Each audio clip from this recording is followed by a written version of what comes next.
সবাইকে প্রণাম, নমস্কার। সাপ্তাহিক কথামৃত পাঠে সবাইকে স্বাগত। আমরা কথামৃতের আজকে পাঠ পর্ব 21 এ আছি, 21তম পর্ব। আমাদের সৎসঙ্গের কথামৃতের 21তম পর্ব। আজকে শ্রীযুক্ত বিজয় কৃষ্ণ গোস্বামী, ওনার সঙ্গে বিজয় কৃষ্ণ গোস্বামী উনি এসছিলেন দক্ষিণেশ্বরে। সেই ঘনঘটায় আজকের আলোচনা চলবে। কয়েকজন সঙ্গে ছিলেন, 3-4 জন ব্রাহ্মভক্ত সঙ্গে ছিলেন, তাদেরকে নিয়ে শ্রীরামকৃষ্ণকে দর্শন করবেন বলে দক্ষিণেশ্বরে এসছেন সেদিনকে। বিজয় কৃষ্ণ গোস্বামী, তারিখটা হচ্ছে 14 ডিসেম্বর 1882 খ্রিস্টাব্দ। তো সাধারণত ওখানে যেটা হয় যে রবিবারে একটু লোকজন বেশি হয়। কেন বেশি হয়? কারণ ছুটির দিন থাকে, লোকে একটু যেতে পছন্দ করে রবিবারটা। আর উনি যে এসছেন সেটা হচ্ছে বৃহস্পতিবার, এই 14 ডিসেম্বর হচ্ছে বৃহস্পতিবার। যারা খুব ঘনিষ্ঠ, ঠাকুরের সঙ্গে একটু খোলামেলা কথা বলতে চান, একটু ভালোবাসেন, তারা একটু ছুটির দিনগুলো বাদ দিয়েই আসেন। ছুটির দিনে অন্যান্য সাধারণ ভক্তরা থাকে, সংসারী ভক্তরা থাকে। তো যারা তার সঙ্গটা খুব কাছে থেকে পেতে চান, তারা একটু অন্যান্য দিনগুলোতে বেশি আসেন, একটু ফাঁকা থাকে বেশি। তো স্বাভাবিকভাবে সেদিনকেও দুপুরের খাওয়া দাওয়া শেষ করে সবাই সেই 3টে নাগাদ যা হয়, পরমাংশদেব তক্তপোষের উপরে উপবিষ্ট আছেন, বাকিরা যার যার মতো করে, কেউ মাদুরে, কেউ মেঝের উপরে বসে আছে। একটু শীতকাল বলে, ডিসেম্বর মাস বলছিল, 14 ডিসেম্বর, শীতকাল বলে একটু ঠান্ডা ঠান্ডা ভাব আছে। সকলের গায়েই গরম কাপড় আছে, সেদিনকে গরম কাপড় পরা আছে। তো এর মধ্যেই বলছেন যে বিজয় মানে হচ্ছে আমাদের বিজয় না, আমাদের বিজয় কৃষ্ণ বাবু আর রামকৃষ্ণদেব ঠাকুর স্নেহ করে বিজয় বলেন। তো বিজয় শূলবেদনায় দারুণ যন্ত্রণা পান, শূলের ব্যামো আছে, তাই ওষুধ করে শিশিতে করে ওষুধ নিয়ে এসছেন এবং যখন প্রয়োজন হবে, সময় হবে, তিনি খাবেন। তো বিজয় কৃষ্ণ গোস্বামী, আমরা আগেও ওনার সম্পর্কে জেনেছি, উনি ব্রাহ্ম সমাজের একজন বিশেষ ব্যক্তি। বিভিন্ন জায়গাতে তিনি লেকচার দেন, সভা সমিতিতে, অনুষ্ঠানিতে। তো এখন ওনাকে ব্রাহ্ম সমাজের লোকজন ওনাদের আচার্য নিযুক্ত করেছেন এবং তার বিপরীতে উনি কিছু বেতনও পান। তো এখন ব্রাহ্ম সমাজের নিযুক্ত বেতনভোগী আচার্য হিসেবে তিনি বেদির উপরে উঠে সকলকে পরামর্শ দেন, উপদেশ দেন, এই বিষয়ে প্রচার কার্য চালান। তো এখানে এসে বলছেন যে কর্ম স্বীকার করিয়াছেন কি স্বাধীনভাবে আর কথাবার্তার কার্য করিতে পারেন না। তার মানে এটা একটা সুন্দর একটা ইঙ্গিত আছে যে আমরা অনেক সময় কি দেখি যে ধর্মপথে তো বটেই, সকল পথেই, ধর্মপথের কথাটাই বলছি, কোনো একটা মঠ মন্দিরে যদি কেউ প্রবেশ করে, তাহলে সে যদিও মুক্তির আকাঙ্ক্ষী হয়ে প্রবেশ করে, কিন্তু সেখানেও নিয়ম কানুনের বাঁধনে বাধা পড়ে। একটা মঠেও আপনি চাইলে আপনার নিজের মতো করে চলতে পারবেন না। সেখানকার যে নিয়ম কানুন আছে সেসব মেনে, সেইখানে যেসব উপায় বলা আছে সেসব উপায়ই আপনাকে এগোতে হবে। সেসবের ভিতর দিয়েই হয়তো মুক্তি ঘটে। কারো সেগুলোকেও শাসন মনে হতে পারে। যেটা হয় অনেক সময় ভক্তিপথেও কেউ কিছু দূরে গিয়ে এই শাসনটা নিতে পারে না, তখন তারা বেরিয়ে আসে, এমনও দেখা গেছে। কিন্তু এই সত্যিটা অস্বীকার করার উপায় নেই। যখনই কোনো সম্প্রদায়ভুক্ত বা কোনো একটা মতের অধিভুক্ত হয়, তখন দেখা যাচ্ছে নিজে বিশ্বাস করে না বা মানতে চায় না এমন বিষয়ও সেই সম্প্রদায়ের সঙ্গে চলে মানতে বাধ্য হয় লোকে। একই যাত্রায় যা হচ্ছে মেনে নিচ্ছে যে ঠিক আছে চলো, যখন আমি বশ্যতা স্বীকারই করেছি, যখন বলেছি তোমাদের দলেও আমি আছি, তখন আর ভিন্নতা হওয়া উপায় নেই, এক যাত্রায় পৃথক ফল হওয়া যাবে না, এরকম একটা ভাবনা। তো এই কথাটা বিজয়ের ব্যাপারে রামকৃষ্ণ ঠাকুর ভাবছেন যে এত যে স্বাধীনচেতা মানুষটা ছিল, জ্ঞানী মানুষ ছিল, সেও আজকে এই যখনই বেতনভোগী আচার্য হয়ে গেছে, তখন তাদের মানে সিলেবাস অনুযায়ী তাকে বলতে হচ্ছে। যেরম বলা উচিত, যেরম সাজেশন আসে তেমন করে বলতে হয়। স্বাধীনতা খর্ব হয়ে গেছে, আগের মতো স্বাধীনতা নেই। তো কিন্তু আবার এই কথাও ঠিক যে রামকৃষ্ণদেব ঠাকুর জানতেন এই যে বিজয় কৃষ্ণ গোস্বামী বাবু, উনি অদ্বৈত গোস্বামীর বংশে জন্মগ্রহণ করেছিলেন। হ্যাঁ, অদ্বৈত গোস্বামী ওনার মানে পূর্বপুরুষ ছিলেন এবং উনি অত্যন্ত জ্ঞানী ছিলেন, নিরাকার পরম ব্রহ্মের। হ্যাঁ, খুব সম্ভবত সেটাই বলছেন যে নিরাকার পরম ব্রহ্মের চিন্তা করতেন এবং হরিপ্রেমে মাতরা হয়ে অনেক সময় নৃত্য করতেন, এমনভাবে নৃত্য করতেন যে গায়ের পরিধেয় বস্ত্র খুলে গেলেও হুঁশ থাকতো না, এরকম। মানে এত প্রেম এবং ভক্তিভাব তাদের মানে বংশের মধ্যে, আমরা যেটা বলি রক্তে প্রবাহিত হচ্ছে, সেই বংশের ছেলে হচ্ছেন বিজয়কৃষ্ণ গোস্বামী। ফলে তার মধ্যেও কিন্তু সেই ভক্তির যে ভাবটা আছে পারিবারিকভাবে তিনিও খানিকটা পেয়েছেন বলে দেখা যাচ্ছে। এই যে রামকৃষ্ণ ঠাকুর উনি খুব সাধারণ মানুষ, কিন্তু তারপরে ওনার যে ভক্তির জায়গাটা এটা ভীষণ রকম শক্তভক্ত। সবারই কিছুটা কিছু টলে যায়, কিন্তু ওনার এটা টলে না, ভীষণ রকম ভক্তিতে আছেন এবং জ্ঞানেও আছেন। একবার স্বামী বিবেকানন্দকে এরকম বলা হয়েছিল, তখন তিনি উত্তর দিচ্ছিলেন। উনি বলছিলেন যে গুরুদেব রামকৃষ্ণদেব ঠাকুরকে সবাই ভক্ত হিসেবে মানে, কিন্তু ওনার যতটা না ভক্তি তার থেকেও বেশি জ্ঞান, কারণ সব তো জ্ঞানের উপর প্রতিষ্ঠিত হয়েই দাঁড়িয়ে আছে। আবার আমার সম্পর্কে লোকে বলে যে আমি নাকি জ্ঞানী, মানে স্বামী বিবেকানন্দ বলছেন, কিন্তু যতটা না আমার জ্ঞান আছে তার থেকে ভক্তি ভাবটাই যেন আমার বেশি। এই ভক্তি নিয়েই চলছি, ভক্তি নিয়েই দেশ বিদেশ গিয়েছি, এই ভক্তির জোরেই আজকে এতদূর পর্যন্ত চলছি। তার মানে রামকৃষ্ণদেব ঠাকুরের ভিতরটা জ্ঞানের দৃঢ়তায় কিন্তু শক্ত ছিল, আর বাইরেটা ভীষণ রকম ভক্তিপূর্ণ ছিল, সকলের প্রতি প্রেমপূর্ণতায় ছিলেন। তো এই ভক্তি ভাবটা দেখে বিজয়কৃষ্ণ গোস্বামী যদিও ব্রাহ্ম সমাজের আচার্য, তারপরেও তিনি কিন্তু খুব দুর্বল হয়ে যেতেন। এই জন্য রামকৃষ্ণদেব ঠাকুরের কাছে বারবার আসতেন এবং আরও 3-4 জন ব্রাহ্ম ভক্তদের নিয়েই আসতেন। এখানে একটা কথা শ্রীম বললেন মন্ত্রমুগ্ধ সাপ যেমন সাপুরের সামনে বসিয়া চুপচাপ থাকে, তখন আর নড়াচড়া করে না। সাপুর কি করে? সাপুরে ওই যে বিনা বাজায় কি শিকড় বাকড় তাবিজ কবর যাই করে, তার যা কৌশল আছে তাই দিয়ে সাপকে কি করে মন্ত্রমুগ্ধ করে ফেলে।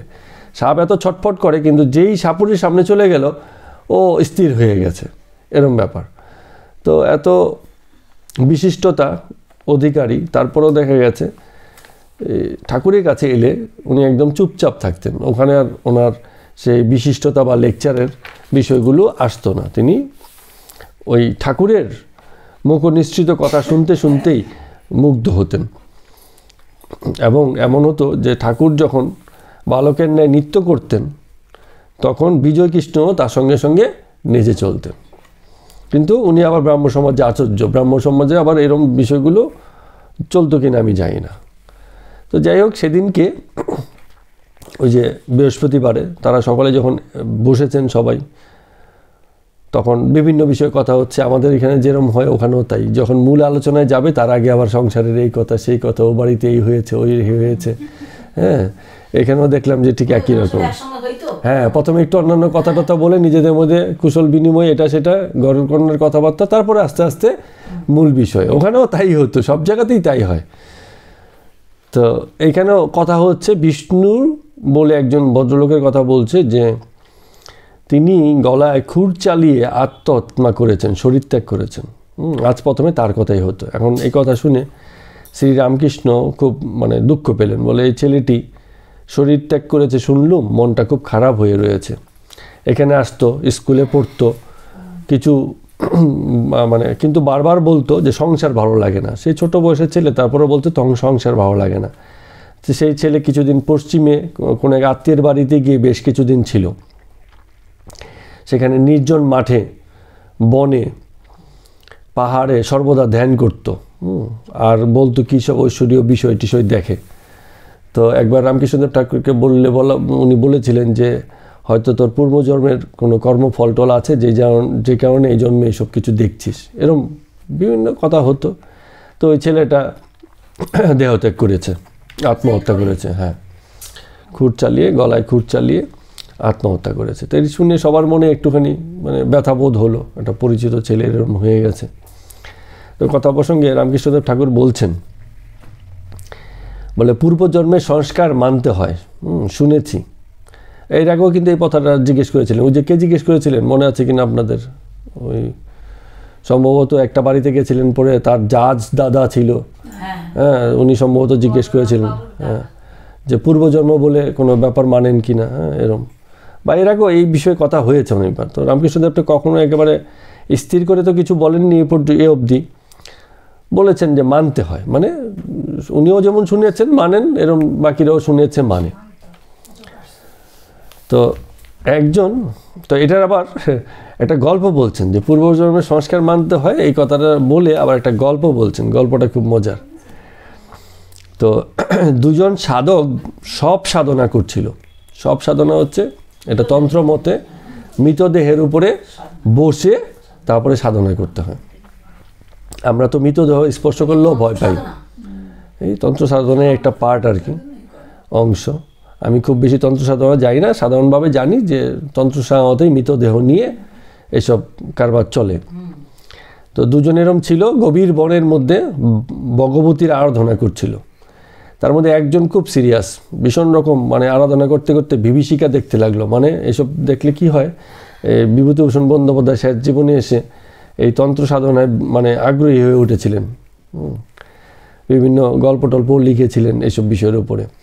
তো মানে সেগুলো পড়ে খানিকটা আমার দুঃখবোধ হয়েছিল সেই সময়, মানে একেবারে পুরো কনভার্সন, পুরো ব্যতিক্রম দিকে মন চলে গেছিল না শেষ বয়সের দিকে। তো তিনি বিভিন্ন সময়ে বিভিন্ন কিছু দেখতেন, কখনো এমনও হয়েছে নিজের মৃতদেহই দেখছেন,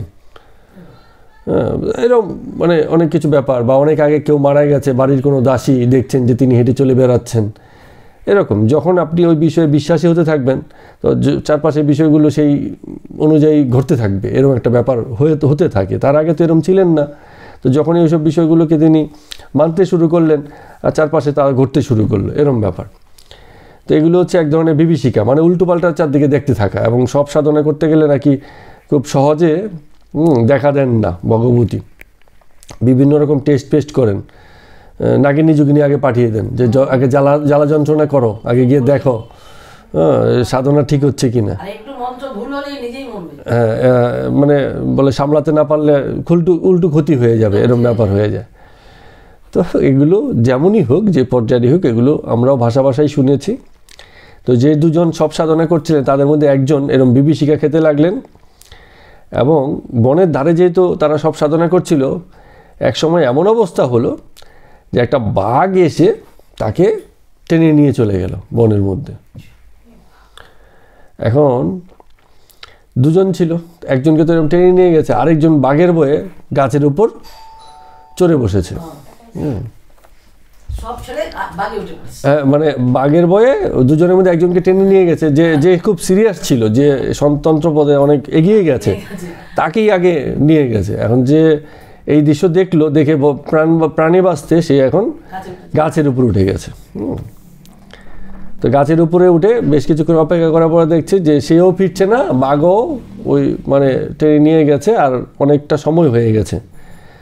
তো এমন সময় তারও মনে হলো যে আচ্ছা, আমার সঙ্গের জন তো সব সাধনা করে তার তো মৃত্যু ঘটে গেল, তো আমি তো এখনও আছি গাছের উপর বসে, সব তো তৈরি আছে, সব উপাচারও তৈরি আছে, হ্যাঁ, যেহেতু সাধনার পথেই গেছি। তো এই জন্য কী করলো, সে বলল যে তাহলে আমিও কাজ করি, আমিও নেমে গিয়ে সবের উপর বসি আর সাধনা শুরু করে দিই। দুজনেই বেশ বেরিয়েছে সাধনা করার জন্যই। তো বলছে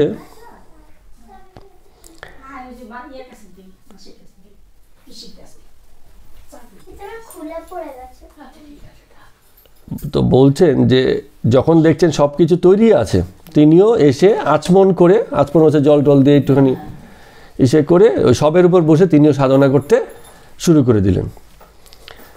তো সাধনা করতে না করতে একটু পরেই এসে ওই যে ভগবতী দেবী সাক্ষাৎ হলেন।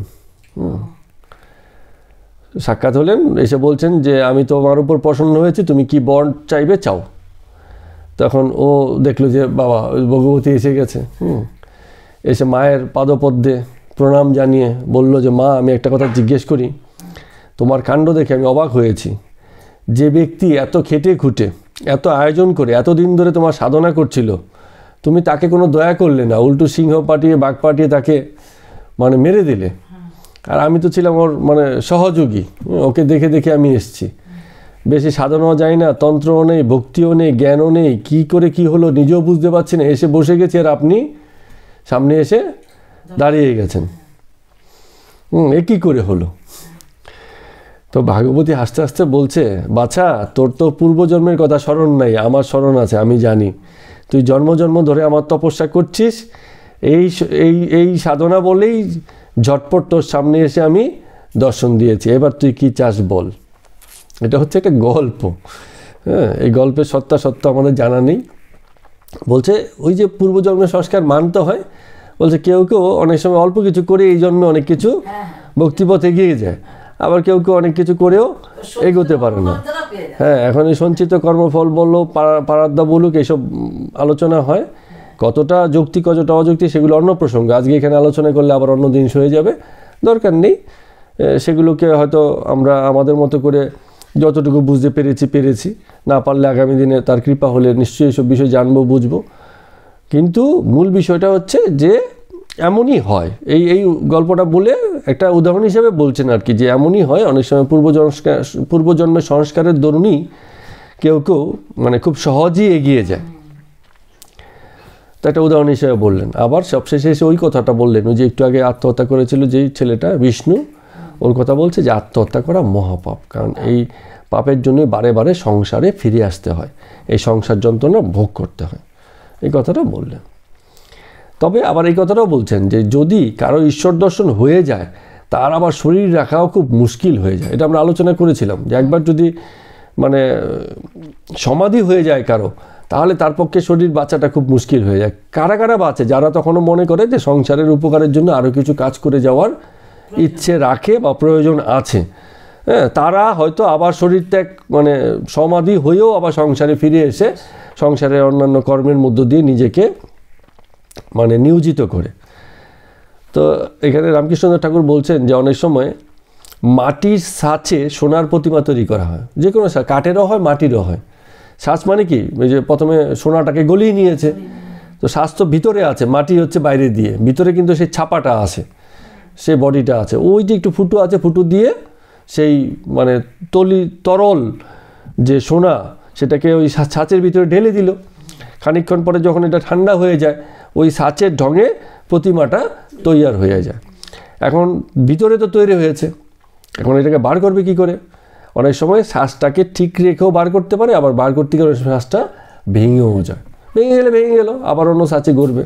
মূল উদ্দেশ্য থাকে কি? মূল উদ্দেশ্য থাকে সোনার প্রতিমাটা গড়া, শ্বাসটা দিয়েই গড়ে, কিন্তু পরে ছাঁচের প্রয়োজনীয়তাটা থাকেও বা থাকেও না। তো এই কথাটা খুব সুন্দরভাবে মিলিয়েছে। বলছে আমাদের শরীর বোধ থেকেই আমাদের এই শরীর বোধের পারে যাওয়ার তাড়না থাকে। শরীর বোধ মানে কি? আমরা যতক্ষণ শরীর ততক্ষণ আমি বোধ, শরীরের যত প্রয়োজন সেসব আছে, জগৎ বিষয়ে যত আকর্ষণ যোগাযোগ সেসব আছে। কিন্তু এই বোধ আছে বলেই একসময় আমরা এই বোধের পারে যেতে চাই। আবার যখন পারে চলে গেলাম, মানে অশরীরী চেতনা যখন আমাদের মধ্যে জাগলো, তখন শরীর বোধ কিন্তু এমনিতেই আর থাকে না। তো তাহলে তখন কি হয়? শরীর তো দেহ রক্ষা করে, তখন আর উপায় থাকে না। কিন্তু কেউ কেউ ভাবে যে ঠিক আছে, শরীরটা যখন আছে, চেতনা যখন পেয়েই গেছি, তাহলে চলো এটাকে এবার জগতের কিছু কাজে লাগাই। অনেক সময় দেখবেন এই যে আপনি সেদিন বলছিলেন না, কমিউনিজমের লোকেরা দেহ দান করে যায়, বলে জগতের কল্যাণে তো এতদিন খেটে খুটে গেলাম, তো মৃত্যুর পরে যাতে শরীরটা কাজে লাগে, এই জন্য বিভিন্ন মেডিকেল কলেজে দেহ দান করে যায়। বুদ্ধদেব বাবু কিছুদিন আগে মারা গেলেন, দেহ দান করে গেছেন। এরকম আর কি একটা, যে মৃত্যুতেও যেন এই দেহটা কোথাও না কোথাও কাজে লাগে। এটা কাজের আমি জানি না, জৈন সম্প্রদায়ের কি না, তারা তো মৃত্যুর পরে দেহকে মানে পোড়ায়ও না, দাফনও করে না। তাদের একটা, আমি এটা দেখেছিলাম, কোথায় গিয়ে দেখেছিলাম আমার মনে নেই, তাদের একটা বড় মানে ইয়ের ঘর আছে। হ্যাঁ, না ভারতেই জৈন ধর্মের, জৈন ধর্ম বা জৈন, আমি ঠিক জানি না, জৈন না হয়ে অন্য কিছু হতে পারে। আমার সে সময় আমি অত এসব বিষয় জানতাম না বলে জাস্ট ঘটনাটাই মনে আছে। আমরা ঘুরতে সেখানটায় গিয়েছিলাম, একটা বড় মানে উঁচু টিনের ঘরের মতো, বড়, বেশ বড় একটা গোডাউনের মতো। না পিরামিড না, ভারতেই দেখেছিলাম। সেখানে ওরা কি করে, ওই মৃতদেহকে ওই ঘরের উপরি তলায় নিয়ে চলে যায়, চলে ওখানে ফাঁকা আছে ওইখানে দেহটাকে রেখে আসে। তারপরে যত ওই যে চিল মানে অন্যান্য পশু পাখি বা যেগুলো উঠতে পারে, হ্যাঁ, তারা এসে সেই দেহটাকে ভক্ষণ করে খাবে। যে মৃত্যুর পরেও তাদেরকে মানে তাদের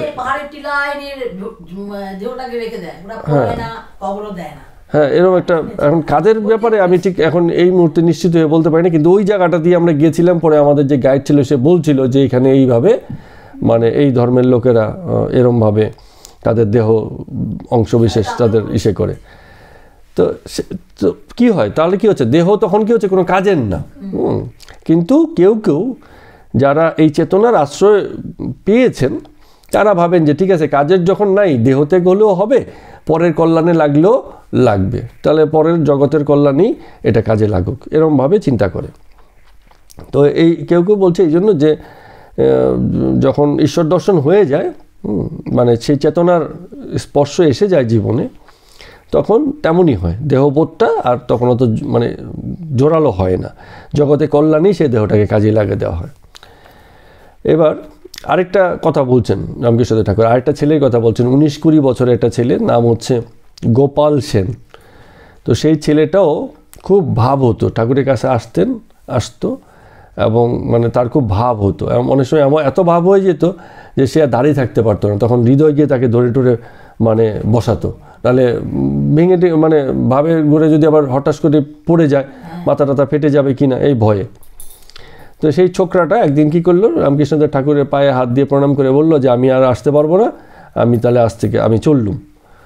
হ্যাঁ, এই কথা বলে চলে গেছে। কিছুদিন পরে শোনা গেল যে সে শরীর ত্যাগ করেছে। এরম ব্যাপার। তো এরম কিছু কিছু ক্ষণজন্মা মানুষজন থাকে কেউ কেউ যারা জীবন পেয়েও খুব বেশি দিন বাঁচতে চায় না, অনাগ্রহ জীবনের প্রতি। মরে গেল মানে কিভাবে হয়েছে বাকি গল্প আর এখানে নেই, আমরা এটা কল্পনার আশ্রয়ে যাই না। ব্যাপারটা হচ্ছে এরকম, ঠাকুরের মুখ দিয়ে কথাগুলো এরমভাবেই এলো। হ্যাঁ, তো ঠাকুর সেই আলোচনা সবাই আরও অনেক কথা বলছেন। দ্বিতীয় পরিচ্ছেদে এসে বলছেন যে এই জগতে জীব 4 রকমের হয়, এটা আমরা আগেও মানে বলেছেন, বারবারই বলেন। একটা হচ্ছে বদ্ধজীব, একটা হচ্ছে মুমুক্ষু, একটা হচ্ছে মুক্ত, একটা হচ্ছে নিত্য। নিত্য মানে সবসময় সংসারে আছে কিন্তু একেবারে মুক্ত, মানে তার কোনো কিছু স্পর্শ তাকে করে না। আর মুক্ত হচ্ছে সংসারে থেকেও যার মুক্তি ঘটে গেছে। আর মুমুক্ষু হচ্ছে যিনি মুক্তির ইচ্ছা রাখেন।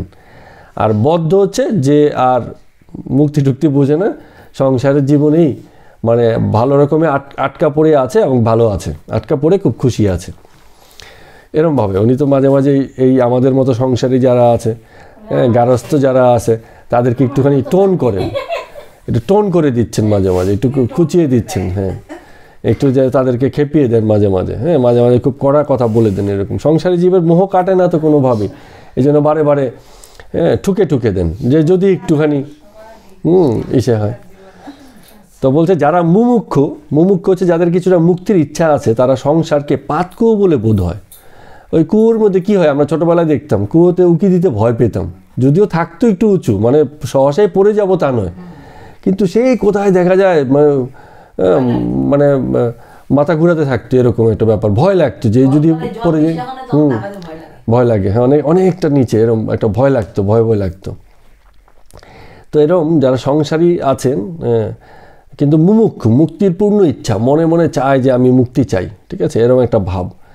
তো এমন ভাব যাদের আছে তারা এই পাতকুয়ো দেখলে কিন্তু তাদের মানে ভালো লাগে না। এই সংসারের যে এই যে গণ্ডিবদ্ধ জীবন, তাদেরকে এটা বেশি একটা আনন্দ দেয় না। তো তেমন লোক সবসময় মুক্তির দিকে যায়।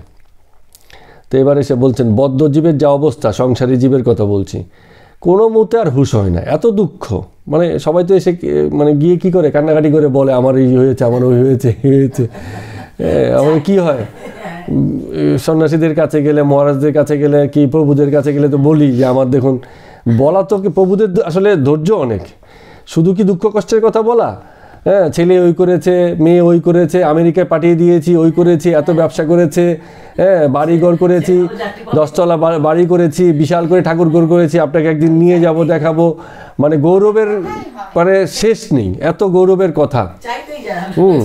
এখন মহারাজরা, আমি এখন বুঝতে পারছি কত ধৈর্য সহকারে এসব মানে যেগুলো শোনার বিষয় না তাদের জন্য, তাও তারা ধৈর্য নিয়ে ভক্তের কথা শোনেন। তো উনিও নিশ্চয়ই শুনেছেন, তাই বলছেন যে এত দুঃখ, এত দাগা পায়, এত বিপদে পড়ে, তবু চেতনা হয় না। আমার মনে আছে একজন বলেছিল যে এক মেয়ে, যে আমার খুব স্বাদ সংসার করি, সংসারের দুঃখ জ্বালা আমিও একটু সই। শুনেছে সবাই সংসারের দুঃখ জ্বালা সয়, তা আমারও স্বাদ একটু সংসারের দুঃখ জ্বালা আমিও একটু সইব, থাকুক দুঃখ জ্বালা, এটাই সইব, এটাই স্বাদ, এরকম। আবার কেউ কেউ দেখা গেছে খুব ভালো উপায় আছে, তা সত্ত্বেও অনেক সময় জীবনে আইবুড়ো থেকে যায়, অকৃতদার থেকে যায়। জীবন এক একজনকে এক এক রকমভাবে মানে প্রেজেন্ট করে, উপহার দেয়।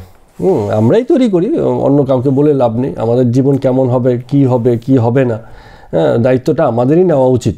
যেমনই হোক, যার পরামর্শেই হোক আর যার কথা শুনেই হোক, দায়িত্ব নিজেদেরই। তো এখন এই কথাগুলো উনি খুব ভালো জানেন, জেনে শুনেই তাই এই কথাগুলো বলছেন। বলছেন যে উট কাটা ঘাস খেতে খুব ভালোবাসে। উট তো মরুভূমিতে থাকে, ওর জন্য ঘাস ফাস তো একটু কমই পাওয়া যায়। যদি কোথাও পায়, দেখা যায় ঘাসের মধ্যে অনেক কাঁটা থাকে। মরুভূমিতে বিভিন্ন রকম উদ্ভিদ হয়, এক ধরনের কাটা ঘাস হয়। তো উট কী করে, যখনই মানে সেই ঘাস খেতে যায়, কাঁটা লেগে দরদর করে রক্ত পড়ে, কিন্তু ও খুব রোখা, ওই ঘাসই খাবে। হ্যাঁ, রক্তপাত হচ্ছে, কষ্ট হচ্ছে, জ্বালা হচ্ছে, তাও ছাড়বে না, ওই ঘাসই খাবে। খিদে পেয়েছে বা ওর একটা মানে একরোখা ভাব আর কি, একটা উদাহরণ হিসেবে বলছি আর কি। তো সংসারী লোকের এত শোকতাপ পায়, এত কষ্ট হয়, তো ওখানেই থাকবে। তার মধ্যে এই দেখুন, এত সংসারে বুঝেছিলেন সংসারটাকে, যে আরও কতগুলো এক্সাম্পল দিচ্ছেন, এগুলো আপনারা হরহামেশাই দেখবেন। এগুলো বলছি আমি, উনি যা বলছেন তাই বলছি। বলে স্ত্রী মরে গেল, কি অসতী হয়ে গেল, তবু আবার বিয়ে করবে। বলছে ছেলে মরে গেল, কত শোক পেলে, কিছুদিন পরে সব ভুলে গেল। সেই ছেলের মা, যার ছেলে মারা গেছে, শোকে অধীর হয়েছিল, আবার কিছুদিন পরে চুল বাঁধলো, গয়না পরলো, আবার ঘুরতে লাগলো। বলে এত শোক দেখে তো মনে হয় না কোনোদিন সে আর মানে ফিরে আসতে পারবে বলে। এক ভদ্রলোক মেয়ের বিয়ে দিতে গিয়ে সর্বশান্ত হয়ে গেছে, মানে টোন করে বলছেন যে আবার দেখো বছরে বছরে তাদের মেয়ে ছেলেও হয়, কদিন বাদে বাদেই মেয়ে ছেলে জন্ম হয়। একদিকে সর্বশান্ত হয়ে গেছে। একজন আছে মোকদ্দমা করে সর্বশান্ত হয়ে গেছে, কিন্তু আবারও ইগো, আবার একটা কেস লড়ে দিয়েছে। জানে মোকদ্দমা করতে গেলে সর্বশেষ, মোকদ্দমা মানে হচ্ছে কেস যেটা আছে। হ্যাঁ, তো কেস করলে কি হয়, উকিলকে টাকা দিতে দিতে কেসের রায় তো বেরোয় না, 20 বছর 30 বছর। আর এসব জমি জমার কেসের তো লম্বা সময় ধরে চলে। সেই করে করে আর মানে যেই জমির যা দাম তার থেকে বেশি মামলা করতে খরচা হয়ে গেছে, সর্বশান্ত হয়ে গেছে।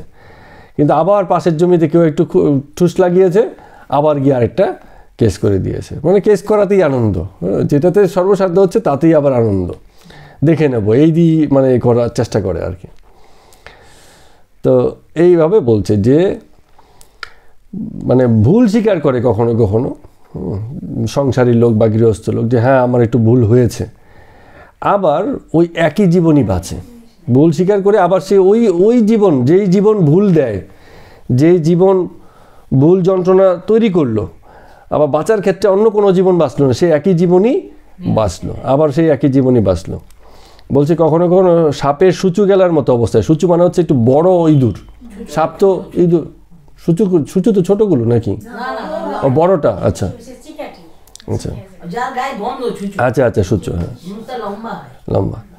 তো সাপের সূচু গেলার মতো অবস্থা, অর্থাৎ মানে গিলতেও পারে না, আবার উগড়াতেও পারে না, খেয়ে নিয়েছে।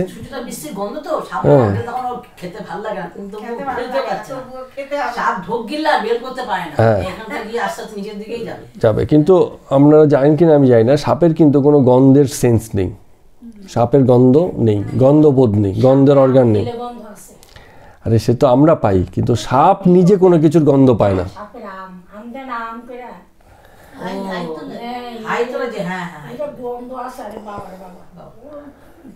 আর সাপ যদি গন্ধ না পায়, তাহলে ওই শিকড়ের গন্ধে সাপ নিস্তেজ হয়ে যায়, বলে কেন?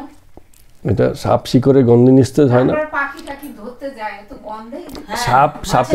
সাপের গন্ধ নাক নেই, সাপের কি হচ্ছে নাক নেই,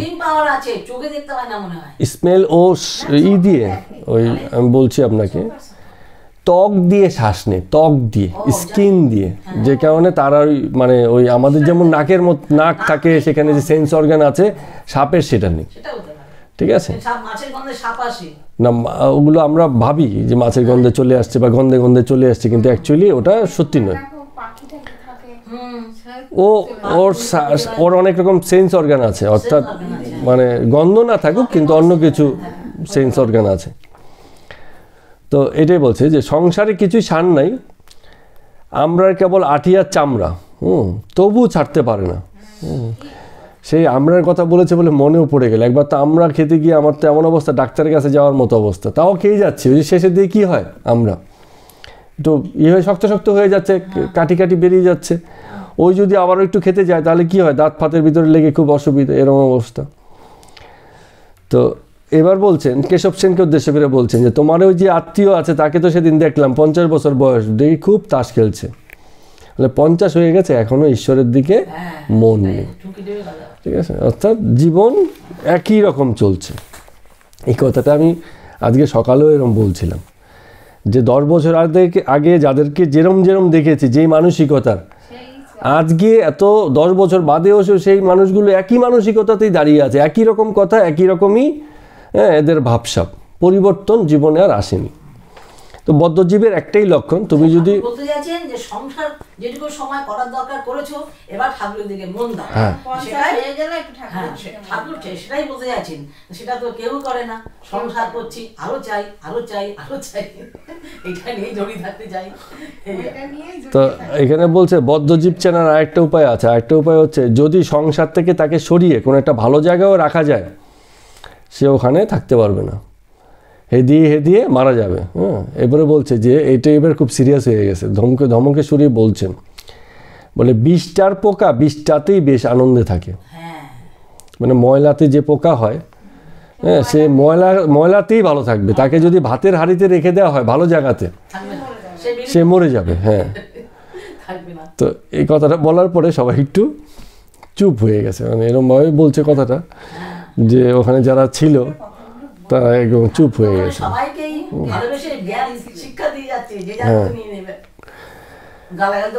তো এবার মাঝখান থেকে নীরবতা ভেঙে বিজয় বলছেন, তাহলে বদ্ধজীবের মনের কি অবস্থা হলে মুক্তি হতে পারে? যারা বদ্ধজীব আছে বলছেন তো আমাদের এই অবস্থাতে আমাদের মুক্তির উপায়টা একটু বলুন।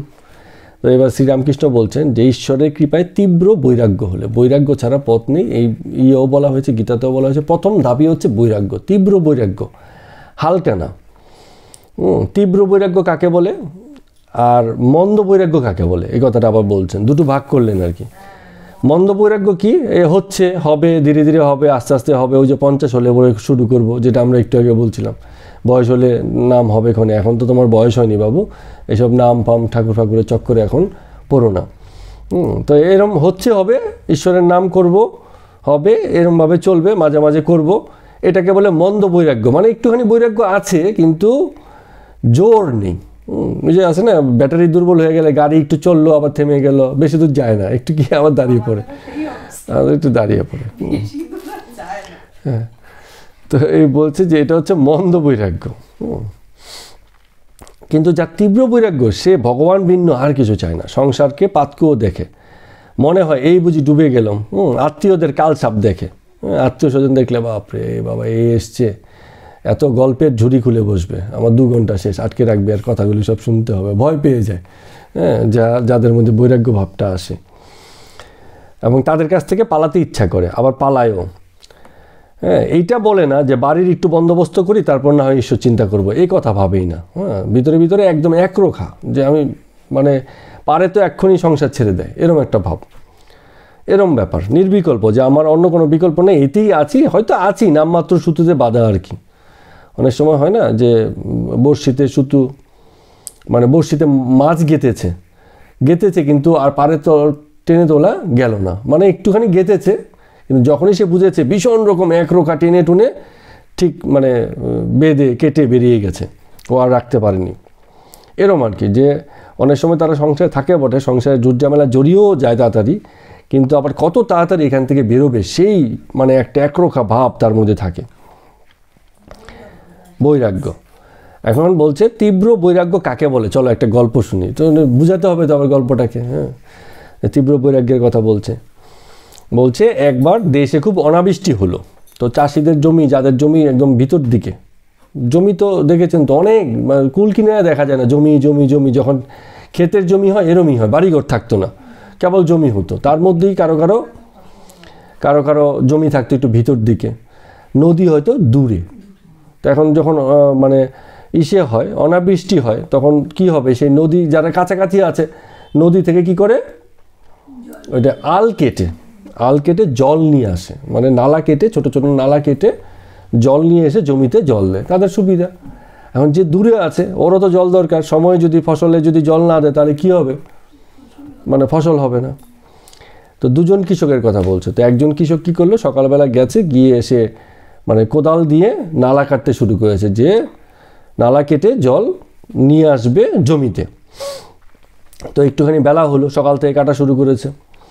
তো গিন্নি, বাড়ির যে ওনার যে বউ আছে, স্ত্রী আছে, মেয়েকে দিয়ে তেল পাঠিয়ে দিয়েছে, বলছে যে বাবা বেলা হয়ে গেছে, মা তেল পাঠিয়ে দিল, তুমি চানটা করে আসো, খাওয়ার সময় হলো বলে।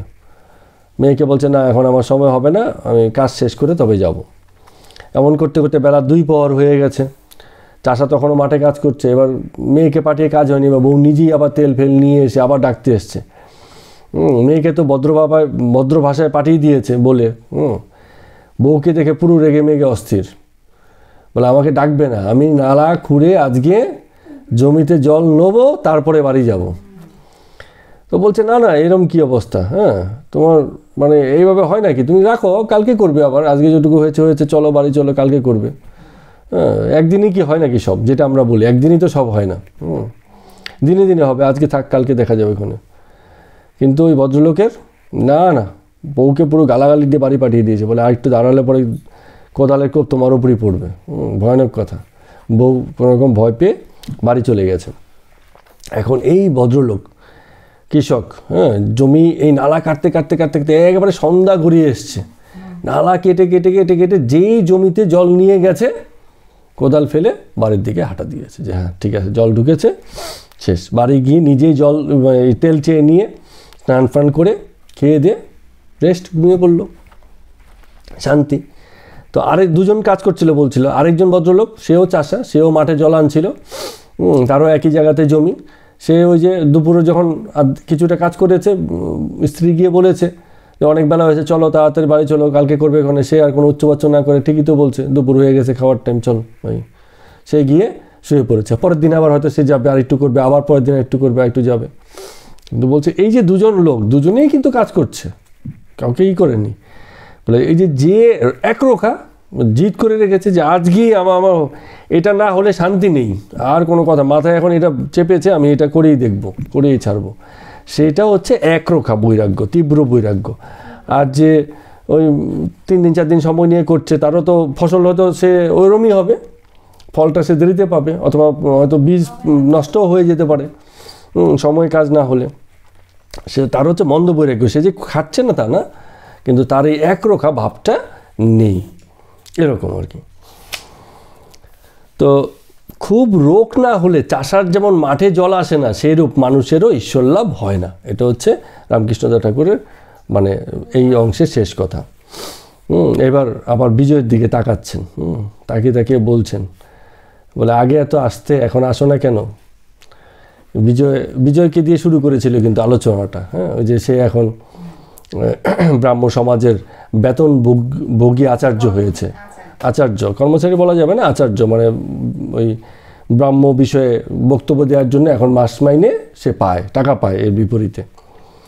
তো বিজয় বলছে এখানে আসবার খুব ইচ্ছা, কিন্তু আমি স্বাধীন নই, ব্রাহ্ম সমাজে কাজ স্বীকার করেছি। আবার একটু উস্কে দিয়েছে রামকৃষ্ণদেব ঠাকুরকে, এবার আবার বলা শুরু করেছেন, হ্যাঁ, যে এটাই হয়, জীবের স্বাধীনতা চলে যায়, যখনই সে বদ্ধ হয় তখনই তার স্বাধীনতা চলে যায়, তার জন্য পরের দাসত্ব করতে হয়, স্বাধীনতা চলে যায়, নিজের মনের মতো করে আর কাজ করতে পারে না। যেমন আমাদের পৃথারও খুব শখ, একটা রিসেপশনের চাকরি হলেও চলবে, তাও একটু চাকরি করা চাই।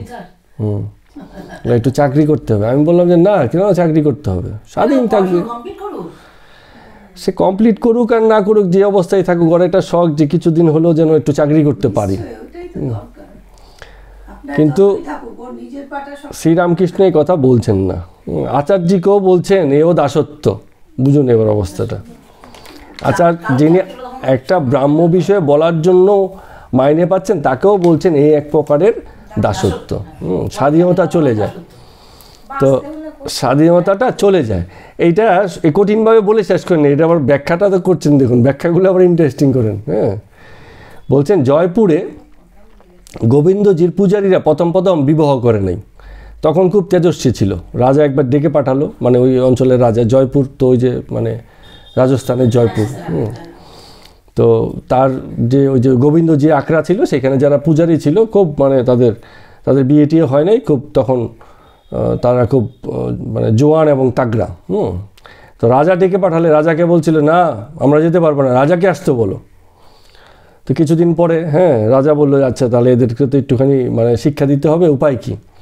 তো তিনি এবং তার অন্যান্য লোকজন যারা আছে সবাই বললেন যে এরা তো ব্রহ্মচর্য শেষ করেছে, তাহলে এবার গৃহস্থ জীবনে এদেরকে প্রবেশ করানো হোক। তো সবাই মিলে এদেরকে বিয়ে দিয়ে দিল। এখন বিয়ে দেওয়ার পরে কী হয়েছে, রাজা ডাকে না, ওরা নিজেরাই গিয়েই রাজার কাছে হাজির হয় আর বলে এই যে আশীর্বাদ করতে এসছি, এই নির্মাল্য নিন, এই নিন, এই পুজো করুন, এই করুন, সেই করুন। কারণ কি? কারণ হচ্ছে ওই যে ঘর করেছে আর ছেলের অন্নপ্রাশন, কালকে হাতে করি, পরশু দিনে এই নেমন্তন্ন, পরশু দিনে ওই জিনিসের জোগান দরকার। তো রাজাও ভালো বুঝেছে, সংসারী লোক, বলে এদেরকে সাহায্য করার উপায় আছে। যে বিয়েটে করেনি তো, তাই মানে গলার সুর খুব চওড়া, রাজাকে আসতে বল। এবার দেখি সে এখন ওরা নিজেরাই বিভিন্ন জায়গাতে যজমানি করে ছুটছে। এবার প্রয়োজন পড়ে গেছে। এটা হলো একটা উদাহরণ। বলছে না যে দাসত্ব, যখন দাসত্ব হয়ে যায়, বলে যা হয় রাত্র কটা অব্দি ডিউটি, 8 ঘন্টা ডিউটি তো ইন্টারন্যাশনালি, বলে 4 ঘন্টা ওভার টাইম, 12 ঘন্টা হলো। বলে যে চান তো আরও 2-4 ঘন্টা আমাকে খাটাতে পারেন, অসুবিধা নেই, চাকরিটা ঠিক থাকলেই হয়, মাইনেটা একটু ভালো হলেই হয়। এবার রিসেপশনিস্টেরই হোক আর ম্যানেজিং ডিরেক্টরের চাকরি হোক, সবই একই রকম দাসত্ব। কারো অধীনে কাজ করা মানেই দাসত্ব। তো এবার আবার বলছেন আরেকটা গল্প বলছেন এই বিষয়ে। বলছে 1200 নেরা 1300 নেরি আর তার সাক্ষী উদম সারি, গল্পের হচ্ছে নাম। 1200 নেরা 1300 নেরি আর সাক্ষী হচ্ছে উদম সারি। গল্পটা কি? হ্যাঁ, এইখানেই মজার ব্যাপারটা আছে, কেন বেশি। নিত্যানন্দ গোস্বামী বলে বীরভদ্রে 1300 ন্যাড়া শিষ্য ছিল। ন্যাড়া শিষ্য কি? যারা শিষ্য হতো মাথা ন্যাড়া করে ফেলতো। হ্যাঁ, ন্যাড়া শিষ্য মানে মাথায় চুল নেই, ন্যাড়া শিষ্য। তো প্রত্যেকেই খুব মানে বীরভদ্রের এত বড় শিষ্য ছিল এবং প্রত্যেকেই 1300, তারা সংখ্যায় কত? 1300, কম নয়। তো এত শিষ্য, তাদের এত বীর্য, এত সহ্য, এত সাধনা হয়েছে যে এখন মানে গুরু ভয় পাচ্ছেন, নিত্যানন্দ গোস্বামী গুরু ভয় পাচ্ছেন যে যদি এরা সবাই সিদ্ধ হয়ে যায় এবং এরা যদি সমাজে মানে সাধারণের মধ্যে যায় আর সমাজের যত অনিয়ম আছে এরা যদি এগুলো দেখে, এদের ভীষণ রকম তেজ, এরা তো মানে যাকে তাকে শাপ দিয়ে ফেলবে, অভিশাপ দিবে, কি কোনো একটা করে দেবে। তেজ তো ভীষণ তেজ, মানে অধর্ম কোনো মতে চোখের সামনে দেখতে পাবে না, এরম ব্যাপার। তো এত তেজ হলে তো আবার মানে সাধারণ লোকের খুব বিপদ হয়ে যাবে, যেখানে সেখানে খুব রেগে যাবে। আগে তো এই রাগগুলোকে সাধারণ গৃহস্থ লোকেরা খুব করতো, ঈশাদেরকে রাগাতো না। দুর্বাসা মুনিরা তো রাগ ছিল, শ্রীকৃষ্ণ পর্যন্ত মানে ভয় থাকতেন যে গিয়ে পদসেবা করতেন যাতে সেবার কোনো ত্রুটি না হয়। দুর্বাসা মুনি এত রাগী মুনি। তো এইসব বিষয়গুলো ঈশাকে খুব ভাবাতো, বীরভদ্রকে খুব ভাবাতো। তো উনি বললেন কি যে তাহলে এদেরকে এক কাজ করি, যে কোনোভাবে হোক এদের এই যে শক্তিটা আছে, শৌর্য বীর্য আছে, এটা একটু কমাতে হবে, না হলে হবে না। তো এদের প্রত্যেককে বললো যে তোমরা গঙ্গার ঘাটে গিয়ে সন্ধ্যানিক করে ধ্যান করে আসো। তো সবাই গঙ্গার ঘাটে চলে গেল। 1300 লোক গঙ্গার ঘাটে গিয়ে মানে করছে। হ্যাঁ, জোয়ার হয়ে গেল, ভাটা হয়ে গেল, জোয়ারের জল গায়ের উপর দিয়ে চলে গেছে। এদের মানে সাধনার ভাঙছেন, এত মানে শক্তপোক্ত সাধনা। তো এর মধ্যে আবার কয়েকজনের সাধনা মানে ভেঙে গেছে। তারা ভেঙে ওই যে বলছে না 1200 নেরা 1300 নেরি, তো 1300 নেরা ছিল, তার মধ্যে 100 নেরা হ্যাঁ, ওরা বুঝলো যে ব্যাপারটা কী হয়েছে, গুরুদেব আসলে কেন আমাদের দিয়ে এরকম পরীক্ষা টুকে করছেন, তাহলে উনি নিশ্চয়ই একটা কিছু চাইছেন। এবং ওনার যে একটা উদ্দেশ্য আছে সেটাকে বুঝে 100 নেরা, 1300-র ভিতরে 100 নেরা কেটে পড়লো যে না, আমরা এর মধ্যে থাকবো না, থাকলেই বিপদ। তো 1200 নেরা যখন তাদের ধ্যান ফ্যান ভাঙলো, সাধুর কাছে আবার সেই গুরুর কাছে আসলো। গুরু আসলে পরে বললেন যে তোমরা খুব ভালো সাধনা করেছো, খুব ভালো, তো তোমাদের জন্য, তোমরা তো 1300 নেরা, তোমাদের জন্য আমি 1300 নেরির ব্যবস্থা করেছি। নেরি হচ্ছে মেয়েদেরকে নেড়া করে রেখেছে, নেড়ার সাথে নেরির বিয়ে দেবে। হ্যাঁ, যে এবার 1300 নেরির ব্যবস্থা করেছি। তো এখন পরে গুণে দেখলো যে মাঝখানে তাদের 100 নেই। তো 100 নেই বলে তাহলে ঠিক আছে, তাহলে 1200 নেরার সঙ্গে 1200 নেরির বিবাহ হলো। এবং কি হলো বলে যে কি বলে বিবাহ দিল, এরা তো প্রথমে রাজি হচ্ছিল না। বললো এরা বাকিরা যারা আছে তোমাদের সেবা দাসী হয়ে থাকবে, তোমাদের সেবা করবে, তোমরা এখন সহ্য বীর্য পেয়েছো, এত কিছু হয়েছে, তো তোমাদের তো সেবা করতে হবে। তো তাদের সংসার জীবন শুরু হলো। দিনে দিনে তাদের তেজ কমতে শুরু করলো, আর আগের মতো তপস্যা সেই বল নেই। তো এবার বিজয়কে দেখিয়ে বলছে যে তুমি নিজে তো দেখেছো, পরের কর্ম স্বীকার করে তোমার কি হয়ে গেছে, এখন তুমি একটা আমার কাছে আসবে সেই সময়টুকু তোমার নেই। তুমি নিজের মুখে বলছো যে আমার এখন এই দায়িত্ব, সেই দায়িত্ব, এই হয়েছে, ওই হয়েছে, আমার এখন চাইলেও আমি আর আসতে পারি না। কিন্তু ওই যে 100 যেগুলো বেরিয়ে গেছে, ওরা বুঝেছে যে গুরুদেব কিছু একটাই করেছে, আর এই ফাঁদে পড়লে এখান থেকে আর সারা জীবনও আর বেরোতে পারবো না, ওগুলো বুঝে আগেই কেটে গেছে। আর সেই সময়টা ছিল কি, ইংরেজ আমল, যখন ঠাকুর বেঁচে ছিলেন, ইংরেজ সময়।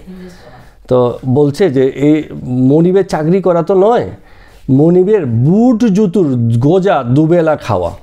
মানে বুট জুতো, ইংরেজরা তো বুট জুতো পরতো, সেই ওরা কি করতো, মালিক তো তখন ওরাই ছিল, লাতও মারতে পারতো। সে কর্মচারী হয়তো তার গ্রামে একজনই কর্মচারী, বড় পদে চাকরি করে, তার অনেক সম্মান, কিন্তু সেই ইংরেজদের কাছে গেলে বুট জুতোর লাঠিও তাদেরকে খেতে হতো। তো সম্মান, যারা যেখানে কেউ নেই সেখানে সম্মান, আবার যেখানে কাজের জায়গা সেখানে কোনো সম্মান নেই। তো বলছে যে বিয়ে করে নদের হাট বসিয়েছে, আর যখন একবার বসিয়ে দিয়েছে এবার হাট তোলার ব্যবস্থা আর তোমার সামনে খোলা নেই।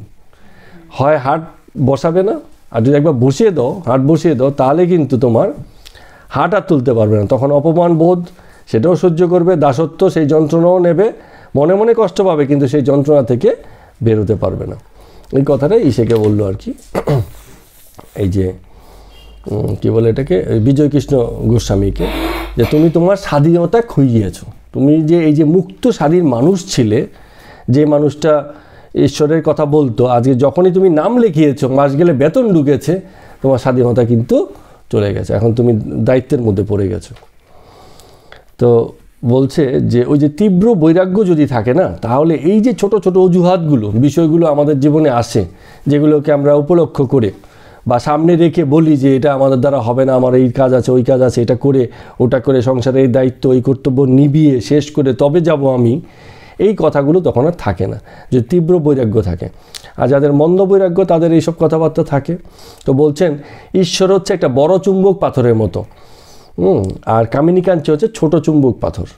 তো যদি বড় চুম্বক পাথরের আকর্ষণ কারো জীবনে থাকে, ওই ছোট ছোট চুম্বকের আকর্ষণ তাকে বেশিক্ষণ ধরে রাখতে পারে না, ওই ছুটে বেরিয়ে বড় চুম্বকের কাছেই শেষ পর্যন্ত চলে যায়। ওই যে অজুহাত দেখিয়েছে, কথাটা বলছে আর কি। কারণে এখন মাঝখান থেকে একজন রসিক ভক্ত আছে, বলে তাহলে কি করব, এখন ঘরে তো মেয়ে মানুষ আছে, এদেরকে কি ঘৃণা করব? ঘরে যারা মেয়ে মানুষ আছে ঘৃণা করবো এবার? শ্রীরামকৃষ্ণ বলছেন যে না, তাও দরকার হবে না, কারণ যে ঈশ্বর লাভ করেছে, ওই যে ঘরে যে বলছে যে ঘরে মেয়ে মানুষ আছে, কারণ সে নিজেকে পুরুষ মানুষ হিসেবে দেখেছে বলেই সে ভাবছে ঘরে একটা মেয়ে মানুষ আছে। যে ঈশ্বর লাভ করে সে নিজে না থাকে পুরুষ, না তার চোখে কোনো মেয়ে থাকে। হ্যাঁ, বেদে যত কথা বলা হয়েছে, মানে মনুষ্য হিসাবে বলা হয়েছে, মনুষ্যের জন্য বিধান, না পুরুষের জন্য না নারীর জন্য। কখনো এই বিধান হয়নি যে এটা পুরুষ করবে, এটা নারী করবে। ঠিক আছে, ওই সামাজিক বিধান আচার অনেক রকম হতে পারে, কিন্তু বেদে গীতাতে পুরুষ আর নারীর বলে কোনো ভেদ হয়নি, মনুষ্য জীবনের কথা বলা হয়েছে। তো যখন ওই যে বললো না যে মেয়ে মানুষকে তাহলে ঘৃণা করব, তো ঘৃণা করা বা ভালোবাসা এই দুইটাই কে করবে? ওই ঘরের লোকই করবে, ঘরের লোককে। আর ঘরের লোক যখন আর ঘরের লোক হিসাবে থাকবে না, তার নিজস্ব দেহবোধের জায়গাকে সে অতিক্রম করে যাবে, তখন স্ত্রীকেও সে সেই চোখেই দেখবে। কি চোখে দেখবে? এখানে বলছে মা ব্রহ্মময়ীর অংশ হিসাবেই দেখবে। আর তখন তিনি মা বলেই সকলকে পুজো করবে তখন। তো এই কথা বলে বিজয়কৃষ্ণকেও বলছেন যে তুমি মাঝে মাঝে আসবে, তোমাকে দেখতে বড় ইচ্ছা হয়। এভাবে মানে কথাগুলোকে বলছেন, অনেকভাবে টোন করলেন আজকের আলোচনায় যা দেখলাম সংসারে। কৃষ্ণ গোস্বামী উনি ব্রাহ্ম সমাজ আচার্য ছিলেন তো, আমি বারবার চিন্তা করছি একটা কথা, মানে পুরীতে বিজয় কৃষ্ণ গোস্বামীর মন্দির আছে। আচ্ছা, ওটা কি সেই বিজয় কৃষ্ণকে হতে পারে, মনে হয় অদ্বৈত আচার্যের বংশধর তো হতে পারে। মানে যেখানে মানে জগন্নাথ দেবের চন্দন যাত্রা হয় মাসির বাড়ি, সেই বিরাট একটা লেক মতন, লেকের পিছন দিকে ওনার আশ্রম। আচ্ছা আচ্ছা, স্বপ্ন মনে গেছে, ঠিক আছে, হতে পারে। অসম্ভব কিছু না। ব্যাপারটা হচ্ছে হয়তো দেখেছেন আজকে, যেমন মনে পড়ে গেল, নেক্সট ডে আবার গেলে তখন এটা মিলিয়ে দেখতে পারবেন, সেদিনকে হয়তো ওরকম বোঝার সুযোগ হয়নি। যাই হোক, আমরা আর এর বেশি এগোলাম না, অনেক টোন টিটকারি খেয়েছি আজকে, আমরা একটু চুপ করে যাই এখানেই। সবাইকে প্রণাম এবং নমস্কার। আজকের মতো কথামৃত পাঠ এখানেই শেষ করছি।